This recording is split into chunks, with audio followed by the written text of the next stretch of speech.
هلا بنات، شلونكم؟ شو أخباركم؟ صحة وعافية وراحة بال للجميع، آمين رب العالمين. اليوم جيت وياكم بفيديو جديد، حبيت أشارك هذا الفيديو وياكم حتى تستفادون منه وتشجعون وتتحفزون وتقومون على حيلكم. إن شاء الله يعجبكم هذا الفيديو، راح أخلص يوم وياكم وروتيني وياكم، إن شاء الله يعجبكم. هنا بنات طبعا ببغداد صارنا يومين، الجو مغيم وبي ترابة، يعني مغيم مو مال مطرة. فزت باوعين ترابة، فقلت راح انظف الاستقبال والحوش تنظيفه، يعني مو ذيك التنظيفة العميقة، لا، نكت تنظيف بسيط، نكت ومسح وكنس. هسه شوفون تنظيف بنات، تنظيف بسيط، يعني مو ذاك التنظيف اشيل فراش واغسل حياطين وانزل هذا وانزل البردة، وتعرفون هاي الهوسة. فاليوم قلت لا، خلنا ننظفها. طبعا هي نظيفة وحتى مزود بابها ما يطب لها تراب ولا اي شيء، طبعا تعرفون بيتنا مقبض زين. فانا ايش قلت لازم انظفها، لان شفت الجو صار لي يومين تراب، وكل ما اطلع بالحوش اباوع على الشباك بيه تراب، اباوع على الباب مال الاستقبال من برا، ايش قد ما اسده يعني بيه تراب من برا. فقلت خلنا اسوي لي تنظيفه بسيطه للاستقبال. شفتوا بنات هنا قضيت الريشة وبديت أنكت بالحياطين بالشجرة هاي اليم البلازمة، وبقيت تنكيت ونكتت البلازمة. وهسه أرجع على خمال القنفات أنكتين بهذا الشكل. طبعا هنا نكتة زينة بهاي الريشة، طبعا هاي الريشة حلوة نكتها وخفيفة. شوفوا بنات يعني والريشة ناعمة بكل يعني بهاي الزغرفة الحفر، يعني هي تدخل زين. هنا بديت أنكت بهذا الشكل. هسه بلشت بالتخم مال القنفات أنكت بيهن بهذا الشكل. شوفوا بنات، طبعا هنا ببغداد بنات صار لها يومين مغيم الجو وترابه، فقلت لازم اسوي له تنظيفه. طبعا هو الاستقبال نظيف وما يدخل لها تراب، لان تعرفون يعني انا سادة الباب من اشوف الجو مغيم لو تراب لو هاي، بعد اسد الباب مال الاستقبال. طبعا احنا بيتنا مقبط من جوه، بس هذا الباب المفتوح على الحوش زين. فانا من اشوف تراب لو هيك الجو مغيم وهاي اسدنه، يعني ما اخليه، لان راح اعمن على البيت كله زين. هنا اسد الباب فهي نظيفة، قلت لازم اسويها. انا جيت اغسل فد الحوش من التراب، فقلت لا، خلنا اسوي له حملة على الاستقبال. هم داخلي لها خاف تراب، يعني ايش قد ما نطب ونطلع من الباب هم داخل لها تراب.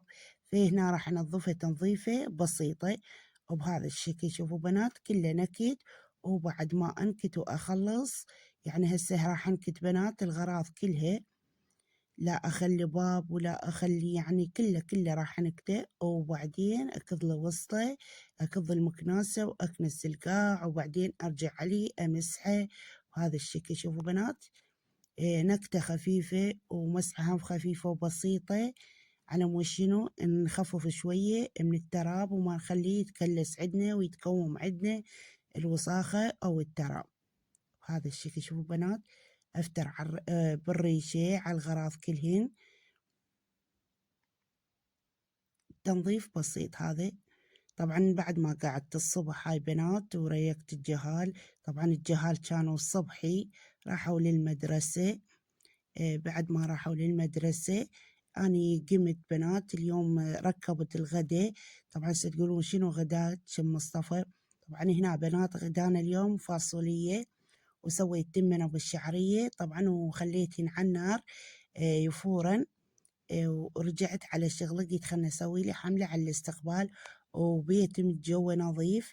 طبعا حتى الاستقبال هي نظيفة، فانا هوستها وقلت خلنا اسوي لي حملة، لين شفت الحوش بيه تراب، خلنا اسوي لي حملة على الاستقبال وعلى الحوش. شوفوا بنات حتى نظيفة، حتى قاحة نظيفة. بس ضجت من التراب، شفت الباب من برا، هذا باب الاستقبال بيه تراب. شوفوا بنات، من السدة شوف التراب اللي يبقى بيه، الجو تراب صار له يومين، والشباك هم بيه تراب. فقلت خلنا نسوي له حملة على الاستقبال وعلى الحوش، ما دام خلص التركيب وما عندي شي استغليت الوقت بين ما يجون جهالي أنا مكملة. طبعا وجدورته على النار قاعدة تفور، وهنا بلشت أنكت. شوفوا بنات ما خلي شي ما نكته، طبعا حتى القلوبات نكتتين.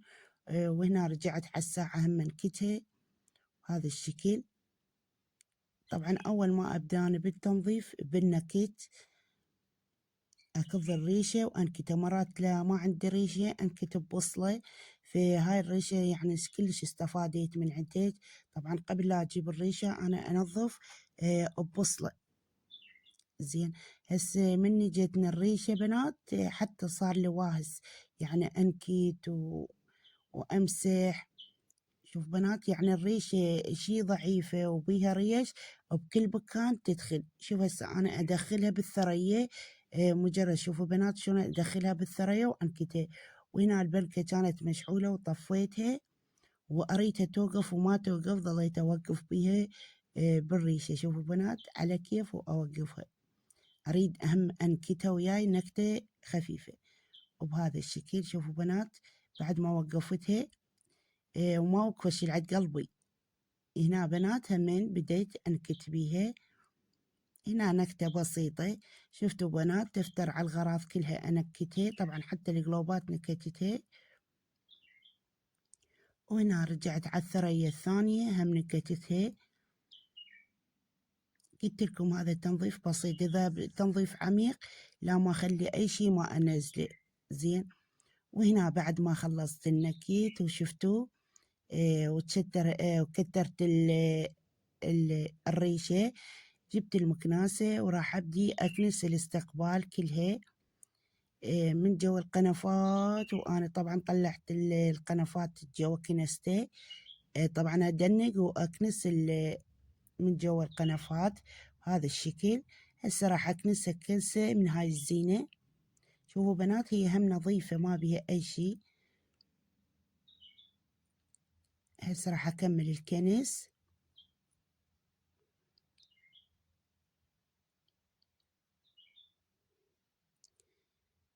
بهذا الشكل. أكنسها وأكمل. بعد ما كنستها وكملته وطلعت طبعا الاستقبال، طلعت الكنس مالها على الحوش ولميت اللي عجلكم الله الزبالة. هسه رجعت مديت الصوندة وراح أغسل الحوش شوية من الترابة. شوفوا بنات الترابة اللي بالحوش يعني، شوفوا يعني قاعدة أوخر بالترابة بالصوندة. طبعا عندي الدواسات هم طلعتهن راح أغسلهن. دواسات مال المغسلة مال المطبخ ومال الاستقبال اثنين عندي دواسات. فقلت أنا ما أحب أنا أخلي علي يعني فشي وسخ وراي. فهنا فرشتن أول ما غسلت القاع من الترابة، وبعد فرشتن ونقعيتن بهذا الشكل. هسه راح أنقعهن وأفركهن وهم أكترهن على مو شنو أصعدهن فوق أشرهن بهذا الشكل. شوفوا بنات أنقعهن. طبعا شفتوا الترابة بنات. وبعدني هسه راح أغسلهن وأغسل الحوش بعدين أكض له وصلة وراح أفتر على الغراض كلها أمسحهن. هسه هنا راح أغسل الدواسات.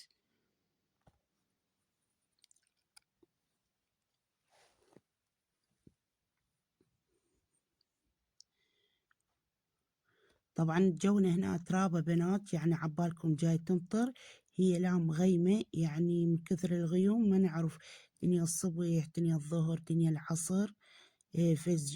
من هي مغيمة بنات جونا شلون التراب بي.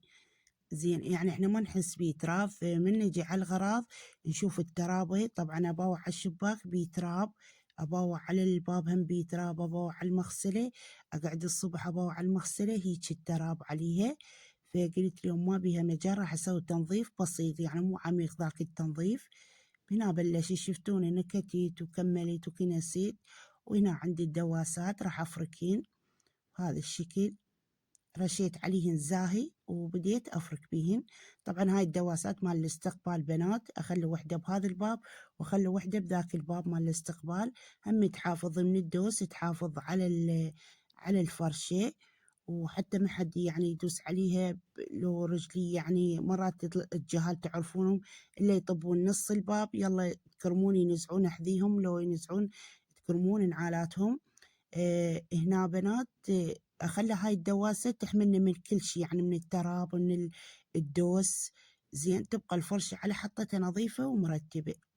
زين طبعا هنا جيت أشيل فراش الشتا بنات، بس قلت أنا ما متوازية أشيل فراش الشتا وهو الجو بعده بارد بنات، يعني صقت هو الجو حار وقاعد نلبس حتى الصردان ونشعل البنكة على الواحد وعلى الثنين.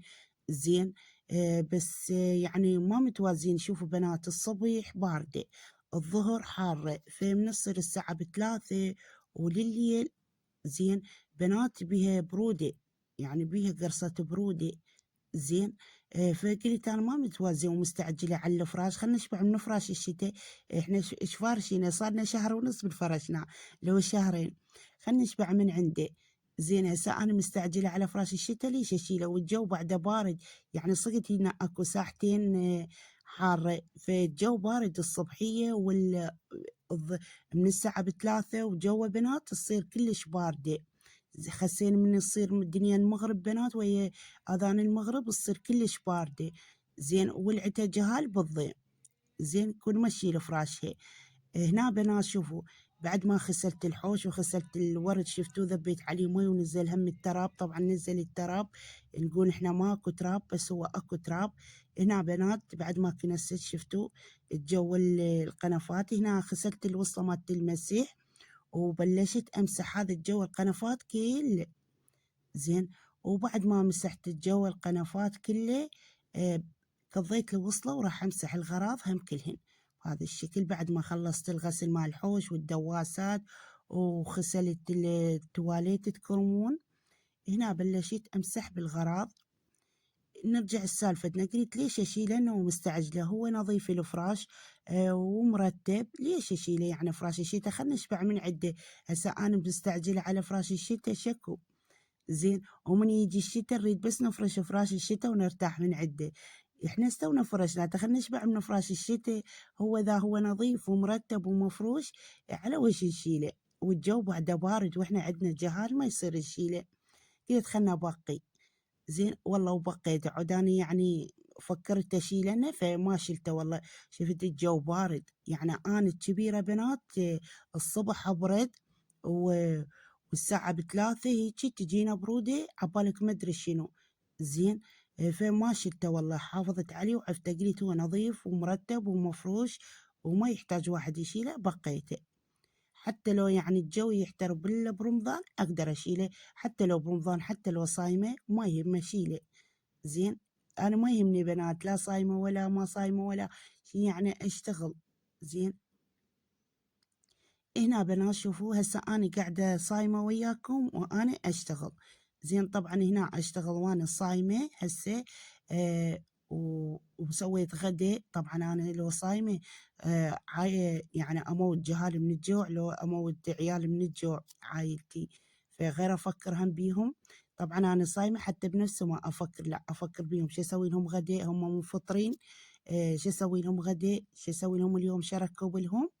زين هنا بنات ركبت اليوم مرقة فاصولية وعلي وتمن أبو الشعرية ومرقة فاصولية هذا هو. وخليتين على النار طبعا بعد ما قعدت الصبح وراحوا جهالي المدرسة قلت لكم قعدت ركب ريقت ابني الصغير وريقت ابو مصطفى ورحت للشغل. طبعا ابو مصطفى ما يحب يعني يتريق فمنقعد انا الصبح للجهال اوديهم للمدرسة وراحوا للمدرسة. سووا ريوق لأبو مصطفى. جهالي أبد ما يتريقون بنات يتعرضون من الريوق بيوم الصبحي يعني بس بيوم الصبحي يتعرضون لا تقولي لهم تريقوا. زين أسوي لهم حتى لو بس قلاص حليب هم ما يشربونه. زين يروحون مطفين بس من يرجعون بنات ناطر واحتهم من الجوع. ايش قد ما اخلي لهم يعني خلي لهم الفواكه النساتل العصير باكيت حليب فهم يجون يعني مخروطة رواحتهم من الجوع. قلت لهم شوفوا لو متريقين وشاربين شاي فانتم ما تحسون بهذا الشيء كله، هم ما يشتهون من الصبح. زين طبعا حتى ابو مصطفى ما يشتهي بس انا قلت لكم نقعد الصبح وجهالي يرعون للمدرسه اسوي لهم ريوق. اسوي لابو مصطفى ريوق يتريق مرات ومرات لا ما يتريق. زين يقول هناك أتريق على كيفي، تصير بالعشرة، بالعشرة ونص أقدر أتريق أنا وجماعتي. زين مرات إذا أقعد الصبح أسوي له ريوق، مرات لا، هو ما يقبل أسوي له ريوق. زين هنا بنات بعد ما ريقت أبو مصطفى وابني الصغير بلش تركب كل شي، سوى غدا. طبعا خليت فاصولية وركبتها هسه وقعدت تفور للغداء، وسويت تمن أبو الشعرية وخليت جدورتي تفور، وأنا بلشت بالتنظيف. طبعا بيتي من هناك نظيف وما عندي ملابس بالغسالة أخلي. زين بلش الشي سوي بنات، قلت خلنا نسوي له حملة على الاستقبال والحوش. طبعا مديت الصون جاي أغسل بس الحوش من الترابة، قلت لا خلنا نكت. شوفون الغراض بيهن تراب، أشوف باب الاستقبال بيتراب، شوفون بنات التراب وبهذا الشكل. شوفون التراب بنات ما يبين الجونة مو مغيم، تقولون لا هذا مغيم بس ما بيتراب، بس هو بيتراب بنات. شوفوا الشباك ايش قد بيتراب. زين وأملح من التراب. فقلت لا خلنا نسوي له حملة على الاستقبال وعلى الحوش، لأن هن بس هذن اللي قدام يتدمرن. تعرفون بيتنا مقبط من جوا وما يتخلى أي شي. طبعا حتى باب البيتونة أني سادته. هنا بنات بس الباب مال الاستقبال الفتحة، فمن أشوف الجو مغيم لو ترابه هم أسده، أقول إن تلعوس بالتراب. زين بلشت جاي أغسل. أنا صرت نادرة جاية أغسل بس الحوش، فما طلع بس الحوش بنات. بلشت لك حتى بالاستقبال، وشفتوا شلون نكدتها ومسحتها ونظفتها، وفكرت أشيل الفراش وبعد ما أشيلنه بنات لأن الجونا شوية بارد وأخاف على الجهالي. زين فما شلته، خليت البيد بدفوته، بس احنا ايدينا بيه والبنكات مشعولات ونظيف ومرتب، ليش اشيله.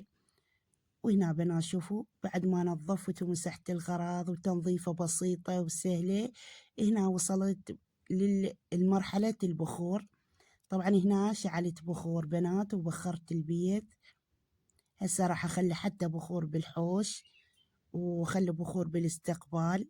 شوفوا بنات النظافة والترتيب والتلميع وتنظيفة بسيطة، يعني مو عميقة، بس نكتت ومسحت بهذا الشكل. وشوفوا اللمعة مال البيت والنظافة راحة نفسية. وهنا ابني يقول لي ماما لا تحترقين بالبخور، شفتوا. وبس هو يمي قاعد يفتر طبعا، بس انا وياه. هنا بنات بخرت البيت. شوفوا بنات افتر على الاستقبال ابخرها، وبعدين ابقى احط لنا ببكان واخليه يتبخر البيت بهذا الشكل. شوفوا النظافة والترتيب. وهناك ابنه باقي يلعب بالتليفون.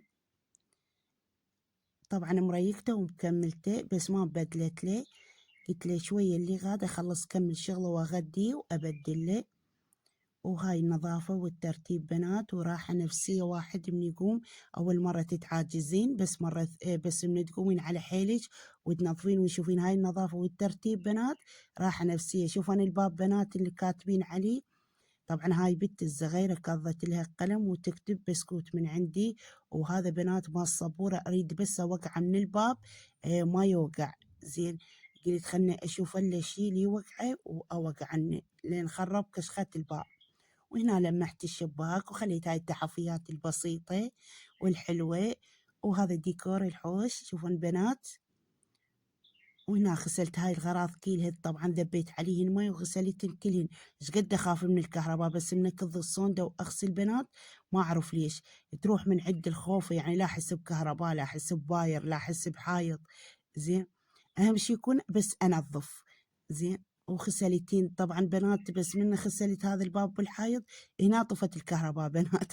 شفتوا الكهرباء هم زين خلصت للاخير، يلا طفت عندي الكهرباء. الساعة طبعا الساعة ب 12 طفت الكهرباء.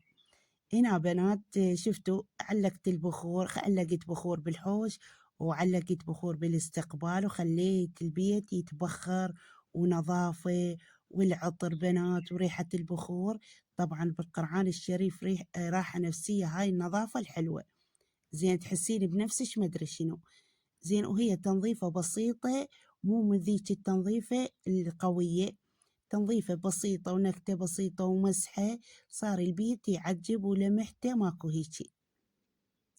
بنات بعد ما خلصنا البيت شفتوا خلصت وكملت. طبعا هنا هسه تقولوا شو تسوين ام مصطفى بعد ما خلصت البيت. طبعا هنا عفت الصندة من جاي أغسل عفت الصندة بالحوش، إجيت شفت جدورتي طبعا استون وطفيتين، ورجعت على تنظيفي، شفتوا، ورجعت على تنظيفي وكملت، طبعا كملت جدورتي وكملت تنظيفي.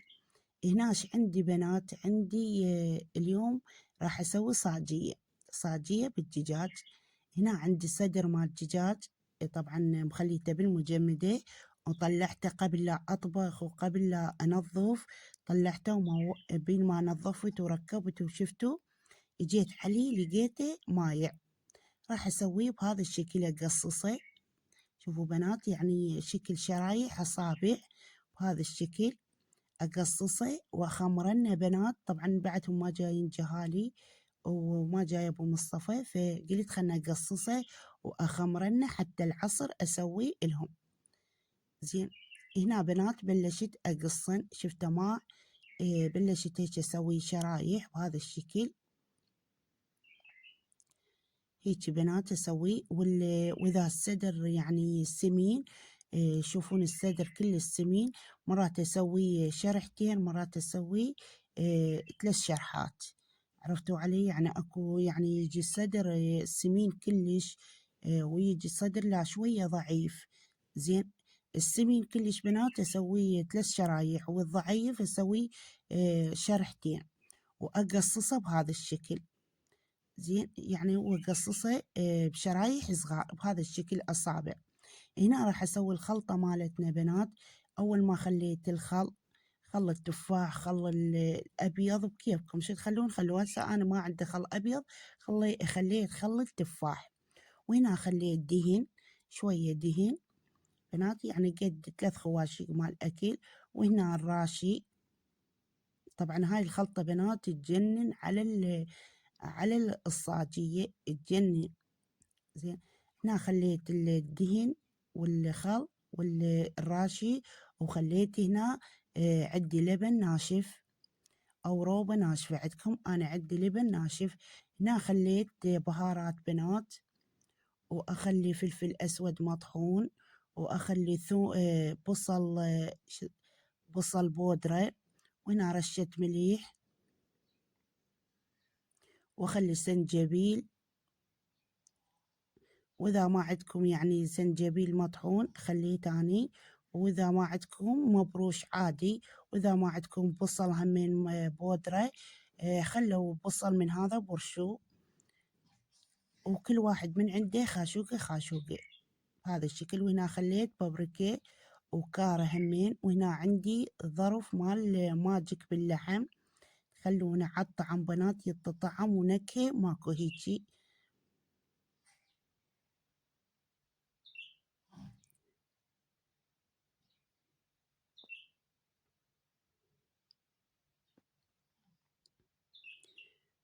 وهنا خليت بنات البهارات مال صاجية، قولوا له أريد بهارات مال صاجية يعطيكم.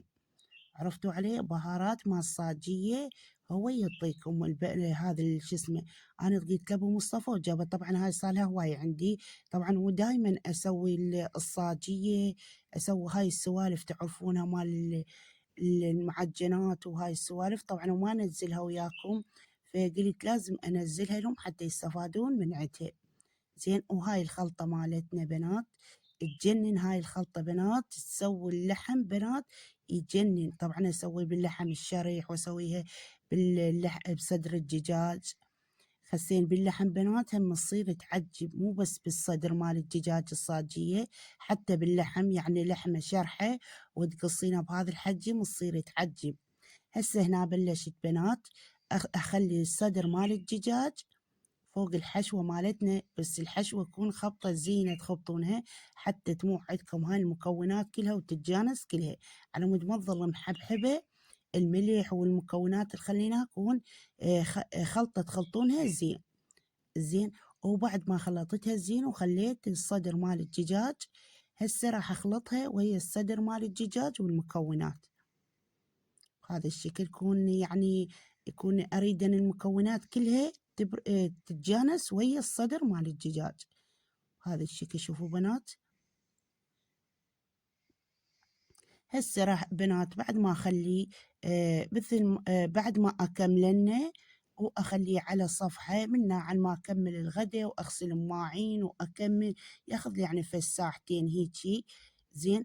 من يجون أغديهم وأغسل المواعين وأكمل شغلي، أبدي بالصاجية يعني العصرية هم ياكلونها. زين. طبعا شوف هاي الأكل بنات أسوي جهالي والعائلتي، فأنا صايمة. زين. يعني واحد إذا صايم ما يموت جهاله من الجوع، وإذا مشتهين شي ما أسوي إلهم، لا ما لي غرض أسوي أي شي ليردونه حتى أكون أنا صايمة. زين. ما لي غرض بي، لازم أسوي لهم اللي يردونه وأغديهم مثل ما كانوا ياكلون وياي. زين.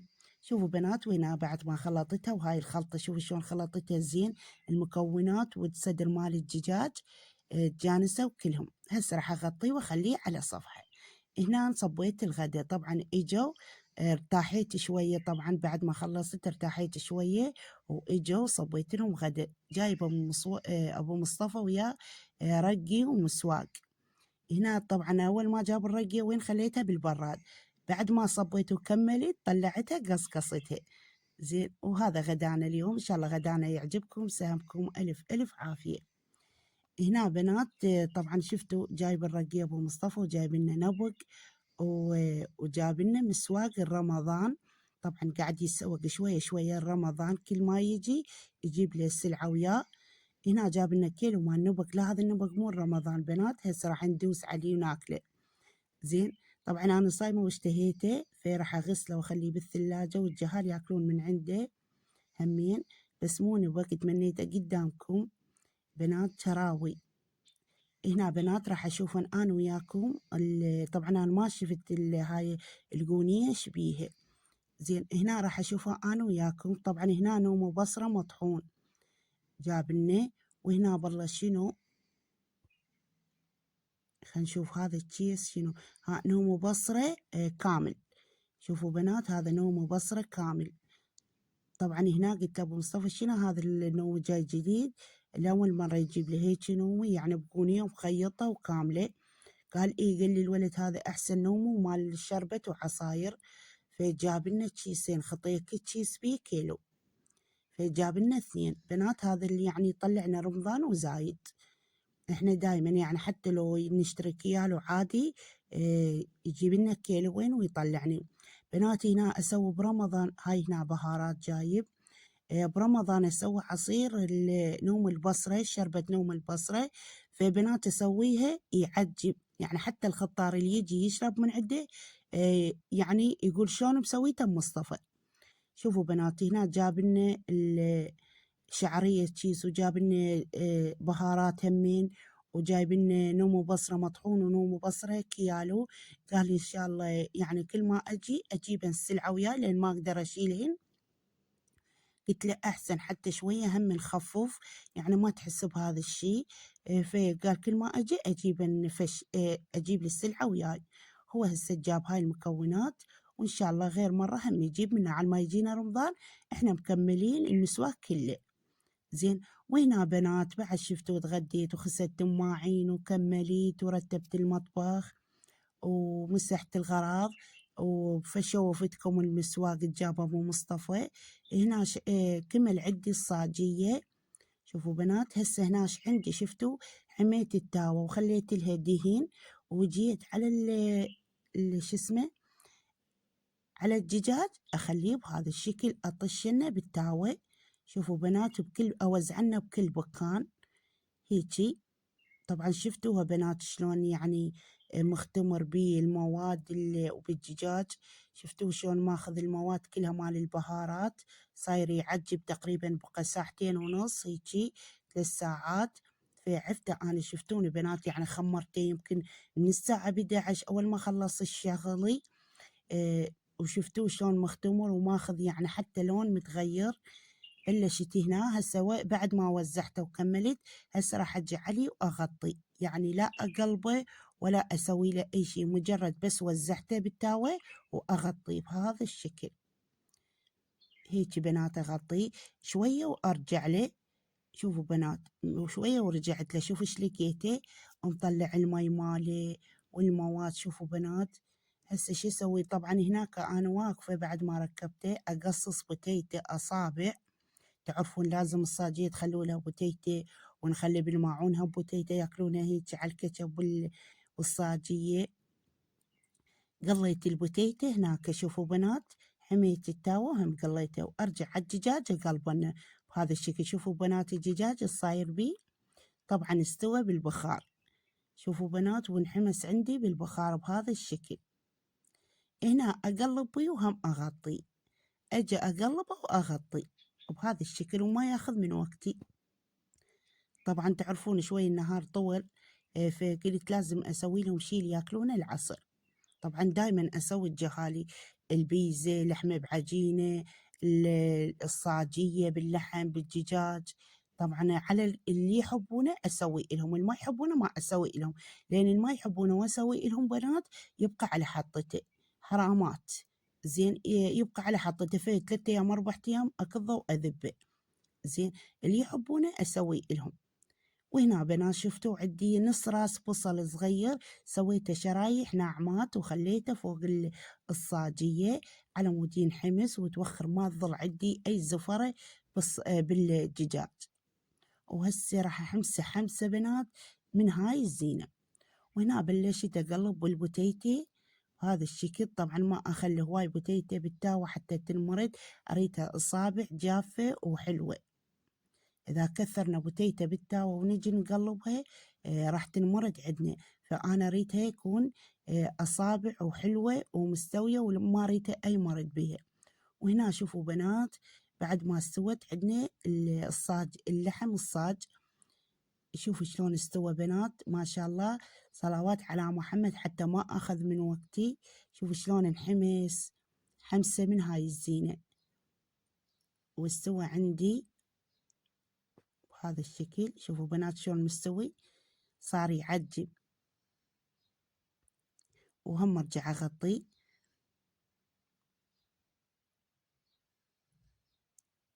شوية وهم ارجع له. شوفوا بنات، وهم احمس بيه وبهذا الشكل. طبعا هنا انا واقفة احضر بالزلاطة، طبعا واقفة مو بس على الصاجية بنات احمس بالتاوة، وهاي واقفة على الكاونتر أحضر الزلاطة وأحضر الطرشي، أحضر عندي صاص والكاتشب أحضرن، وأحضر الخبز الصاجي. شوفوا شلون مستوي بنات، ما شاء الله يخبص، صار تمنيته قدامكم والله. هنا بنات بعد ما حضرت الغراض واستوت عندنا الصاجي، لحم الصاجية والبتيتة مستوت عندنا. وهسه شوفون الطاولة اللي كملته والحضرته. هسه بقت عندي بس الصاجية ألفنها وأكملها وأخليها لهم ياكلونها. طبعا سويت لهم أكلة العصرية هاي من غير فطوري. طبعا أنا أي شيء آكل بالفطور ما يهمني، ما أقول أريد هذا وأريد هذا وأشرط له هاي، لا بنات أي شيء شي أسوي آكل، إيش موجود عندي بالثلاجة أحميه وآكله، يعني مو إلا شرط أريد هذا وأريد هذا. شوفوا بنات اللفة مالتها سهلة، أسهل منها ماكو وما تاخذ من وقتي. وأنا هنا بنات طبعا حمست هواي لحم ماساجية، دايما أسوي هواي بنات، دايما أسوي لهم هواي ياكلون من عنده، واللي يبقى خليه بالثلاجة، يعني دايما ياكلون من يدرسون بالليل يجوعون، يعني كل ما يجوعون يطلعوا لهم لفة ياكلونها. وهذا الشكل دايما يعني أسوي لهم الكيك، البيزة، يعني ما أسوي كمية صغيرة ولا شوية، أسوي كمية يعني تكفيهم، يعني حتى الثاني يوم والثالث يوم ياكلونها عادي. زين شوف هسه هاي الكمية راح اسوي بيها يعني خير من الله. هذا صدر الدجاج طلعته راح اسوي بيه لفات خير من الله. وهنا عندي مايونيز بهذا الشكل بنات ادهنه، لا خلطة ولا اي شيء، سهلة وبسيطة. شوفوا بنات، وبهذا الشكل نفس اللفات اللي لفيتين. طبعا هنا أنا كملت الطاولة، خليت الصوص والكاتشب وسويت الزلاطة وبيبسي والقلاصات، بقت بس الصاجية ألفها لهم مكبسها. هسه تقولون مصطفى عندك كابسة؟ لا حبيباتي ما عندي أي كابسة، قلت لكم أنا منزلكم وصفة أسويها لكم سهلة وبسيطة. زين هذا أنا اليوم عندي كابسة وما أريد أكبس بيها، أكو غيره ما عندهم كابسة، زين، ويحتارون شلون يسوونه. راح اسويها لكم بالتاوة، وسهلة وبسيطة وما يراد لها اي شيء. وانا قلت لكم انزل لكم شيء كله بسيط، حتى لو الغراض عندي فانزلها لكم، لين افكر اقول بيها عالم ما عندها هاي الغراض كلها، ما عندها وما يعني صايرة عندهن. زين، فانا لازم انزل لهن الكمية، يعني توالمهن. زين، وبهذا الشكل شوفوا بنات شلون لفة سهلة وبسيطة وما تاخذ من وقتي نهائيا. وهاي الكابسة مالتي بنات، لا قلت لكم عندي كابسة ولا؟ طبعا عندي كابسة صغيرة وما طلعتها نهائيا وما سويت بيها. شوفوا بنات سهلة وبسيطة على التاوة. طبعا عندي تاوة هنا، ونصيت الطباخ وحمت عندي كلش بنات. زين، كلش حمت عندي. جبت طبعا لا دهين تخلونها ولا اي شيء، تاوة جافة بس شنو تخلونها تحمى. تعلون الطباخ بعد ما تحمى تنصون الطباخ، وتخلون الصاجية وترصونها بهذا اي شيء، بخاشوقة ترصونها باي شيء. زين، وصارت عندنا بشكلها الصاجية بهذا الشكل. ونرجع عليها هم نخلي بعد. شوفوا بنات لا تاخذ من وقتي ولا تاخذ اي شيء. طبعا هاي اخلي وحدة واطلع وحدة بهذا الشكل، واضخن عليها بايدي او بخاشوقة بكيفكم. شوفوا بنات بخاشوقة ميس تحبونه تسوونه. طبعا قاعدة انزلكم وصفات سهلة وبسيطة. شوفوا بنات شلون صارت، مو احسن من الكابسة وما تاخذ من وقتي. والكابسة تجيب الكهرباء وحط الكهرباء، وطفت عندنا الكهرباء وظلينا على النص. وهنا كملت الصاجية عندنا، وهاي سفرتنا. هذا اللي حضرته هنا البوتيتي والبيبسي بنات، والشفتوا والزلاطة والخس هنا والصاص والكاتشب. وهاي الصاجية خلنا نشوفها لكم. شوفوا بطنها. وهنا تمنيت هاي الصينية قدامكم. سهمكم ألف ألف عافية. لا تنسون أخذكم مصطفى باللايك والاشتراك، حتى كل شيء أنزله يوصلكم الأول بأولى. هنا وأقول لكم ألف ألف سلامة، تانون في فيديو آخر.